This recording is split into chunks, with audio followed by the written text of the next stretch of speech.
Mapagpalang umaga po, mga minamahal kong kapatid.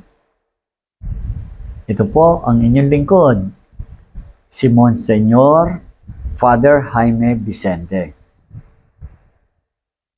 Isa na po ako ngayon, independent priest. Kaya mga kapatid po, para sa kalayaan po ng lahat, maghari po ang kabanalan sa ating lahat, mga minamahal kong kapatid. Ganito po, no? Ganito po yung mga kapatid, ang mensahe po sa akin ng Ama sa tulong mula po nung naipako ang Panginoong Hesus sa krus ng Kalbaryo. Doon po nagkaroon ng kasagutan na ang salita ng Ama, mapapatawad lang tayong lahat kung merong isang taong mamamatay sa krus ng Kalbaryo na walang kasalanan. Naganap na po. Naihatid po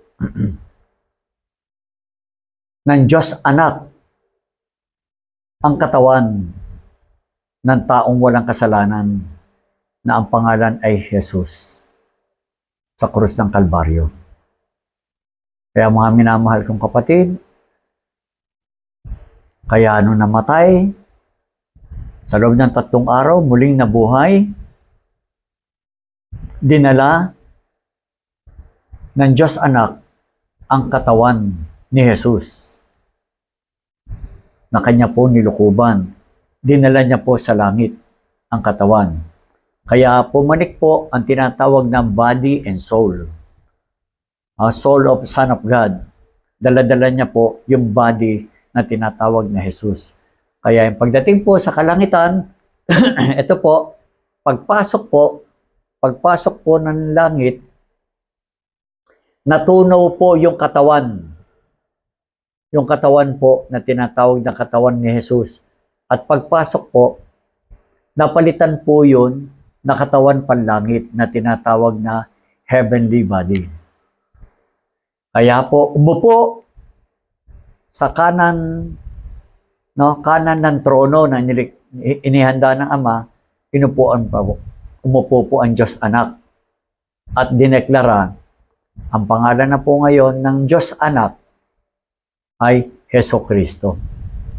Siya po yung Kristo ng Diyos na si Jesus.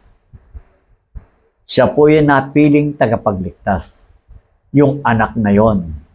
Kaya muli po siyang bumaba sa lupa upang sumaatin kung atin siyang iniibig. Kaya lahat po ng umibig, gumusto sa ating Panginoon Diyos na si Jesucristo,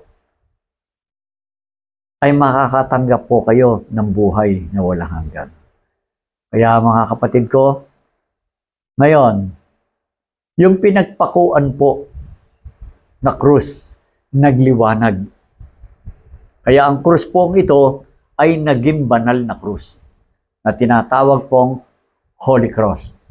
Kaya po ang mensahe sa akin, nung Sabado de Gloria, nakapaglikha po ako na inuutos ng Ama na gumawa ng isang Holy Cross for divine solution. Ito na po yun. Kaya mga mahal kong kapatid, lahat po tayo sa ibabaw ng lupa. Lahat po ng mananampalataya, kailangan niyo po na meron kayong tinatawag na proteksyon ng banal na krus. Para po maging lunas ito, na maging gamit na ito na tinatawag na banal na solusyon para sa lahat po ng problema ng tao sa ibabaw ng lupa. Dahil lahat po ng problema na yan ay wala pong ibang gumawa niyan kung hindi yung dikta ng mga demonyo sa atin.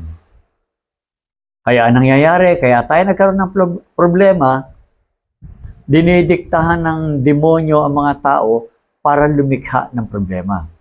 Kaya ang mangyayari, sa tulong ng banal na krus, magkakaroon po kayo ng banal na solusyon. Ang banal na solusyon ay isang uri ng paggawa ng kabanalan. Mabuting gawa. Hindi po solusyon yung masamang gawa. Lahat po ng kabutihan, magkakaroon po ng buhay, kalakasan, karunungan para po sa atin lahat. Pagpalain kayong lahat mga kapatid ko minamahal. Kaya po ako nandito sa araw-araw na gusto ko po magparating ng mga gawain. Gusto ko po ipatunay sa inyo na talaga po kailangan natin ng mga proteksyon na naaayon po sa kalooban ng Ama. Proteksyon na galing po sa kalooban ng Amang Diyos na makapangyarihan sa lahat. Kaya mga minamahal kong kapatid, no? Napakaganda po nito. Lalo-lalo na po, itong ating tinatawag na deliverance, itong deliverance po, nagpatotoo na po. Si Otosan, yung isang Japanese na sponsor po natin. Nung wala siyang dalang gamit, pumunta sila sa isang plantation, bigla po siyang bumagsak. Yung matanda. Buti na lang kasama niya po, si Sister Mika. Sinuotan siya nito. Pagsuot po sa kanya, nagsalita po yung matanda. Parang nagdidelirio, nagsasalita siya na sa tulong ng proteksyon, magsilayas kayo masasamang espiritu. Bigla raw po sumabog, nawala lahat ng mga masasamang espiritu. Nagising po siya. Kaya tinatanong niya, ano ang nangyari? Kaya kinuwento ni, tinatanong ni Mika, ano nangyari? Nakita niya raw, ang dami raw po mga masasamang espiritu. Mula daw po parang may nagsuot sa kanya nito, no? Nabanggit ng matanda na silayas kayo masasamang espiritu.